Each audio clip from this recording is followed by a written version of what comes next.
কষ্টের পরেই আছে আনন্দ, দুঃখের পরেই আছে সুখ।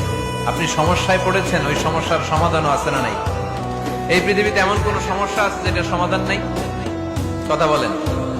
সমস্যা তৈরি করেছে কে, আবার সমাধানও দিয়েছে কে?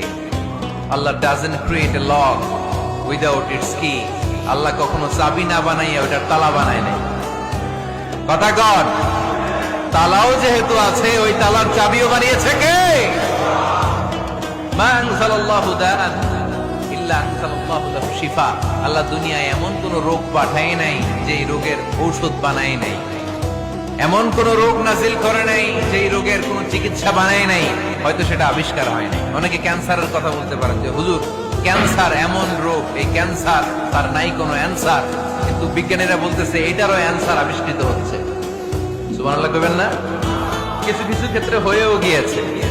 এজন্য দুঃখের পরেই আছে সুখ, কষ্টের পরেই আছে আনন্দ। এই দুনিয়াটাই এরকম, কষ্টের পরই আনন্দ। দেখবেন তারাবির নামাজ 20 রাকাত পড়তে কষ্ট লাগে না?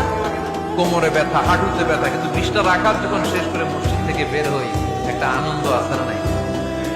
কষ্ট করে পরীক্ষার জন্য প্রিপারেশন নিলেন আপনি কয়েক মাস, তো ফলাফল যখন ভালো হয় তখন একটা আনন্দ আছে।